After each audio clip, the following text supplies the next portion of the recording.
आज हम जिस टॉपिक के बारे में चर्चा करने जा रहे हैं वो बीएससी पार्ट सेकंड के सिस्टेमेटिक ऑफ एंजियोस्पर्म वाली बुक से संबंधित है। एक इससे पहले मैंने वीडियो शेयर किया था जिसमें टैक्सोनॉमी की परिभाषा, टैक्सोनॉमी के बारे में हम लोग क्या क्या पढ़ेंगे उसके बारे में जानकारी दी थी। सिलेबस में आपके ये लिख रखा है aim and fundamental component of taxonomy, वर्गीकी के उद्देश्य और कौन कौन से मूल घटक है जो सम्मिलित किए गए हैं। एम एंड एम्स को अपन ऑब्जेक्टिव भी यहाँ पे कह सकते हैं। 5 एम या ऑब्जेक्टिव मैंने लिख रखे हैं, एक एक के ऊपर अपन चर्चा करेंगे। Obtaining knowledge about inter relationship and diversity among different plant group. Taxonomy का जो उद्देश्य है वो विभिन्न पादप समूहों के बीच में अंतर संबंध क्या है और उन पादप समूहों में क्या क्या विविधताएं पाई जाती है उसके बारे में अध्ययन करना। Knowledge about history of origin and development of angiosperm. क्योंकि ये जो पेपर है टैक्सोनॉमी वाला, इसमें अधिकतर जो पौधे हैं वो एंजियोस्पर्म के ही सम्मिलित किए गए हैं। तो इसका जो मुख्य उद्देश्य ये भी है कि ये जो एंजियोस्पर्म जो पौधे हैं इनका इतिहास क्या रहा और इनकी उत्पत्ति जो हुई, विकास जो हुआ वो कैसे हुआ, इसके बारे में संपूर्ण जानकारी है वो हम लोगों को कैसे मिलेगी जब हम टैक्सोनॉमी का अध्ययन करते हैं या टैक्सोनॉमी के बारे में जानकारी प्राप्त कर लें। जो एंजियोस्पर्म पौधे हैं उन एंजियोस्पर्म पौधों के पूर्वज, प्रिमिटिव जो प्लांट थे या एंसेस्टर्स जिसको अपन कहते हैं, वो पौधे कैसे थे, उनकी संरचना कैसी थी, इवोल्यूशन के अंदर उनके वेजिटेटिव और जो रिप्रोडक्टिव जो कैरेक्टर थे उन रिप्रोडक्टिव कैरेक्टर में क्या क्या विकास हुआ, वो जो चीज़ है वो भी इसका एक उद्देश्य है। तो एक पूरी की पूरी जानकारी प्राप्त करना एंजियोस्पर्म पौधों के बारे में कि उनके पूर्वज किस प्रकार से रहे हैं और विकास के क्रम में अभी उन एंजियोस्पर्म पौधों में क्या लक्षण पाए जाते हैं। Plant are named scientifically. जितने भी जो पौधे हैं उन सभी पौधों का जो वैज्ञानिक नाम है वो पूरे वर्ल्ड में एक होता है, ठीक है। और जो नाम रखा जाता है वो साइंटिफिकली, जैसे कैरोलस लीनियस ने जो द्विपद नाम पद्धति दी थी और उसमें ये बताया था कि किसी भी पौधे का जो वानस्पतिक नाम है उसमें पहला नाम जीनस होता है और सेकंड नाम है वो स्पीसीज़ का होगा। इसी प्रकार जितने भी जो वर्गक हैं उस हर एक वर्गक का जो नामकरण है वो साइंटिफिकली होता है। ये भी एक टैक्सोनॉमी के उद्देश्य या ऑब्जेक्टिव में सम्मिलित किया गया है।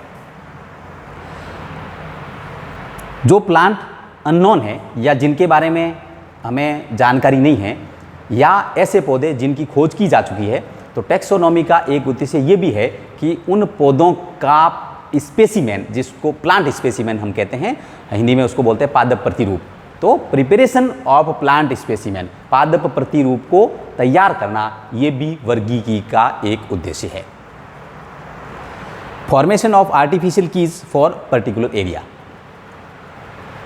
अननोन पादप या अज्ञात पादपों की पहचान के लिए कृत्रिम कुंजी का निर्माण करना वर्गीकी का एक टैक्सोनॉमी का एक उद्देश्य माना जाता है। और ये जो आर्टिफिशियल कीज होती है, इस आर्टिफिशियल कीज की मदद से हम लोग एक पर्टिकुलर एरिया, जो विशेष क्षेत्र जिसको अपन बोलते हैं, उनमें जो पौधे पाए जाते हैं उन पौधों की पहचान कैसे करेंगे। आपके सिलेबस में आगे आर्टिफिशियल कीज जो है एक पूरा टॉपिक है, तो उसमें हम लोग पढ़ेंगे कि आर्टिफिशियल जो कीज है उसको बनाने का तरीका क्या है, वो हम लोग कैसे बना सकते हैं और आर्टिफिशियल कीज की मदद से कैसे किसी अज्ञात पौधे की अपन पहचान या आइडेंटिफिकेशन कर सकें।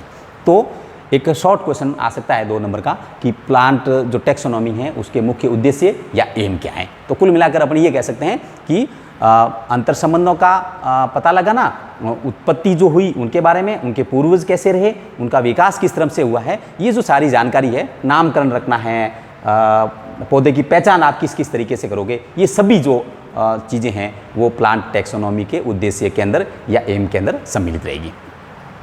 अब जो भी पौधे हैं और इन पौधों को टैक्सोनॉमी में विभिन्न समूहों में रखा गया है, तो हम लोग उसको विभिन्न समूह में कैसे रखते हैं। विभिन्न समूह में रखने के लिए कुछ घटकों की आवश्यकता होती है। तो वो कौन कौन से घटक होते हैं उनको ही हम लोग कहते हैं फंडामेंटल कंपोनेंट। तो टैक्सोनॉमी में ऐसे कौन कौन से घटक है जिसकी जानकारी हमें होनी चाहिए या उसके बगैर पौधों को विभिन्न समूह या ग्रुप में हम लोग नहीं रख सकते। पहला है आइडेंटिफिकेशन ऑफ प्लांट। टैक्सोनॉमी का सबसे पहला ये घटक माना जाता है। और जब तक पौधे की पहचान नहीं होगी तब तक हम लोग उसे किसी भी समूह, किसी क्लास, किसी ऑर्डर या उसमें नहीं रख सकते। तो पौधे की पहचान हम लोग कैसे करेंगे? पौधे की पहचान के लिए प्लांट स्पेसिमेन या पादप प्रतिरूप, उसकी मदद ली जा सकती है। हर्बेरियम सीट, ये भी आपके सिलेबस में है, इसको भी हम लोग आगे पढ़ेंगे कि हर्बेरियम को कैसे तैयार किया जाता है। तो हर्बेरियम सीट की मदद से, जो पहले से ही हर्बेरियम, हिंदी में जिसको अपन बोलते हैं पादप संग्रहालय, जैसे लाइब्रेरी होती है और लाइब्रेरी के अंदर बुक्स होती है, उसी प्रकार पौधों की पहचान के लिए एक पर्टिकुलर वर्गीकरण के अनुसार फॉलो करते हुए, वो जाति वर्तीय हो सकता है या प्राकृतिक वर्गीकरण पद्धति हो सकती है, उस हिसाब से एक संग्रहालय होता है, उसमें सभी स्पेसिमेन एक हर्बेरियम सीट पर लगाकर रखे जाते हैं। और उस हर्बेरियम सीट की मदद से हम लोग किसी अज्ञात पौधे पादप की या अननोन जो प्लांट है उसकी पहचान कर सकते हैं। आइकन्स, ऐसी बुक्स या ऐसे अपने पास रिकॉर्ड रिटर्न में जिसमें प्लांट के हुबहू एज इट इज़ डायग्राम बने हुए हो, चित्र बने हुए हो। डायग्राम का मतलब है कि उसकी लीफ किस प्रकार से है या कोई फ्लावर का जो कैरेक्टर हो वो एज इट इज़ उसमें बना हुआ हो, और उसकी मदद से हम अगर किसी दूसरे पादप की पहचान कर सकते हैं तो उसको अपन बोलते हैं आइकन्स। कीज, जैसा पहले मैंने बताया कि जो आर्टिफिशियल कीज जो मैं बता रहा हूँ, तो कुल मिला के पादप की पहचान के लिए ये 3 या 4 चीज़ें अपने पास हमारे लिए उपयोगी साबित हो सकती है, जिसमें plant specimen, herbarium seat, icons और कीज सम्मिलित है। नॉमेनक्लेचर, नामकरण।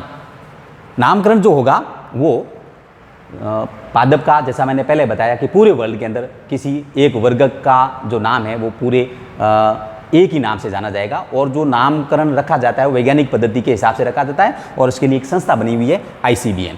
कई बार आपको इसके फुल फॉर्म भी पूछी जाती है, international code of botanical nomenclature.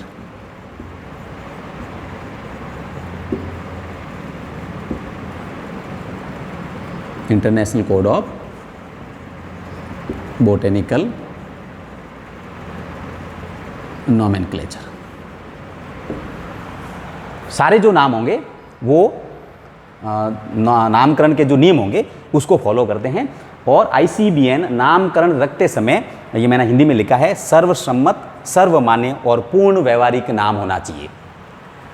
दूसरा, जो वैज्ञानिक नाम रखे गए हैं उसमें एक वर्ड होता है सिनोनिम्स, वो भी रखे गए हैं, लेकिन जो मॉडर्न कंसेप्ट है उसमें सिनोनिम्स की इतनी मूल्य या इतनी वैल्यू नहीं रही। तो कुल मिला के ये है कि जब आप पौधे की पहचान हो जाती है तो पहचान होने के बाद वैज्ञानिक पद्धति के हिसाब से उस पौधे का नामकरण किया जाता है। थर्ड नंबर पे ले रहे हैं अपन क्लासिफिकेशन ऑफ प्लांट। तीसरा जो घटक है टैक्सोनॉमी का, पादपों का वर्गीकरण। और जैसा मैंने आपको पहले बताया था कि जो वर्गीकरण होते हैं वो 3 प्रकार के होते हैं, आर्टिफिशियल कृत्रिम, नेचुरल प्राकृतिक, और फाइलोजेनिक जातिवर्तीय। कृत्रिम वर्गीकरण जो पद्धति थी वो 1 या 2 लक्षणों पर आधारित थी। नेचुरल जो थी वो पूरे जितने जो मॉर्फोलॉजिकल या आकारिकी जो लक्षण हैं उसके ऊपर आधारित थी, और जातिवर्तीय में मॉडर्न कंसेप्ट सम्मिलित किए गए हैं विज्ञान की सभी ब्रांचों को, और पौधे की उत्पत्ति से लेके अभी तक की उसकी यात्रा कैसी रही है, जिसको हम जातिवर्तीयता भी कहते हैं, उसके ऊपर डिपेंड है। तो अलग अलग वैज्ञानिक है, अलग अलग वर्गीकरण पद्धति को फॉलो करते हैं, तो किसी एक वर्गीकरण पद्धति के हिसाब से क्लासिफिकेशन है वो पौधों का किया जाता है। जैसे अभी वर्तमान समय में जातिवर्तीय और इंडियन जो टैक्सोनॉमी है वो नेचुरल जो क्लासिफिकेशन है उसको ज़्यादा फॉलो करती है। डॉक्यूमेंटेशन, जिस पौधे की आपने पहचान कर दी और पहचान करने के बाद पर्टिकुलर हर्बेरियम सीट का हम लोग निर्माण करते हैं। हर्बेरियम सीट के अंदर एक पेज होता है, उस पेज का आकार फिक्स होता है, और प्लांट को सुखा के और प्रिजर्व करके उस प्लांट को हर्बेरियम सीट पर चिपका दिया जाता है। इसकी टेक्निक के बारे में हम लोग आगे विस्तार से करेंगे।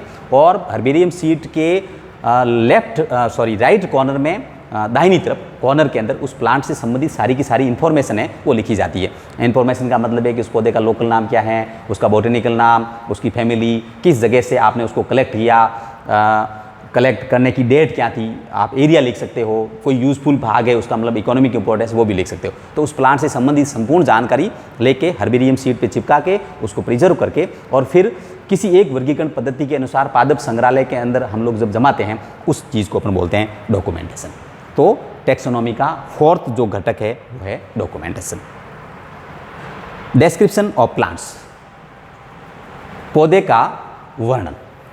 यहाँ पे अपने को 2 चीज़ों पे ध्यान लेना है। डायग्नोस्टिक कैरेक्टर या जिसको अपन बोलते हैं विभेदक लक्षण, किसी विशेष समूह या किसी भी क्लास के अंदर या ऑर्डर के विभेदक लक्षण वो कहलाते हैं जो उस फैमिली को कह सकते हैं, उस फैमिली को दूसरी फैमिली से या उस क्लास को दूसरी क्लास से या उस ऑर्डर को दूसरे ऑर्डर से अलग करते हैं। तो ऐसे लक्षणों की एक सूची तैयार की जाती है और उस सूची के अंदर जो भी वर्णन किया जाता है वो वैज्ञानिक शब्दावली का उसमें प्रयोग किया जाता है। यहाँ मैंने लिख रखा है सेमी टेक्निकल लैंग्वेज या अर्ध तकनीकी भाषा जिसको बोलते हैं। तो टैक्सोनॉमी के अंदर हम लोग एक आगे चैप्टर के बारे में चर्चा करेंगे, उसमें सेमी टेक्निकल लैंग्वेज में अपन कैसे उस वर्ड का यूज़ कर सकते हैं। जैसे पुंकेसर जो है उनका संयोजन कैसा है, एक संगी या बहुसंगी। एक एग्जांपल दे रहा हूँ, मोनोएडेल्फस या पॉलीएडेल्फस। तो जो सारे पुंकेसर है अगर एक संघ के अंदर व्यवस्थित होकर रहते हैं तो उसको एक संगी बोलते हैं, और एक से ज़्यादा ग्रुप में रहते हैं तो उसको पॉलीएडेल्फस कंडीशन कहते हैं। तो जो फैमिलीज़ का एक प्रकार कहते हैं कि ये जो करेक्ट एक एग्जाम्पल दिया, इस प्रकार से हम लोग उसका वर्णन करेंगे। वर्णन के अंदर जितना भी जो डिस्क्रिप्शन करेंगे उसमें वेजिटेटिव कैरेक्टर से लेके फ्लावर के लक्षण इंक्लूड किए जाते हैं। जैसे आपने हैबिट, हैबिटेट, आवास का लक्षण ले लिया, तने के लक्षण आप उसमें इंक्लूड करोगे, पत्तियों के लक्षण आप इंक्लूड करोगे, उसका इन्फ्लोरेसेंस या फ्लावर पुष्पक्रम कैसा है, पुष्प के लक्षण उसके कैसे हैं, बाह्य दलपुंज, पुंकेसर, जायांग, फल, ये सारे के सारे जो कैरेक्टर है उस पौधे के डिस्क्रिप्शन के अंदर हम लोग सम्मिलित करेंगे। तो ये जो घटक है ये टैक्सोनॉमी का 5वां घटक माना गया है, जिसको अपन बोलते हैं डिस्क्रिप्शन। टैक्सोनॉमी के अंदर एक और घटक सम्मिलित किया गया है, इसको हम अलग से आगे और विस्तार रूप से पढ़ेंगे, ब्रांचेज ऑफ प्लांट टैक्सोनॉमी। पादप वर्गीकी की शाखाएं कौन कौन सी है, तो मुख्य रूप से 3 प्रकार की शाखाएं होती है। क्लासिकल एल्फा टैक्सोनॉमी, इसको ऑर्थोडॉक्स परंपरागत टैक्सोनॉमी भी कहते हैं, बीटा टैक्सोनॉमी, और तीसरी है मॉडर्न और ओमेगा टैक्सोनॉमी, और एक इसका नाम है होलो टैक्सोनॉमी।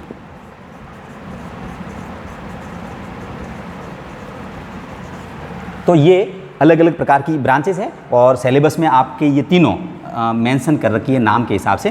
तो इसको नेक्स्ट वीडियो में मैं आपको इसके बारे में जानकारी दूंगा। तो हम लोगों ने ये पढ़ा, शॉर्ट क्वेश्चन आ सकता है 5 नंबर का, कि टैक्सोनॉमी के उद्देश्य और टैक्सोनॉमी के जो कंपोनेंट है वो कौन कौन से हैं, उनको विस्तार से समझाएं। Thank you.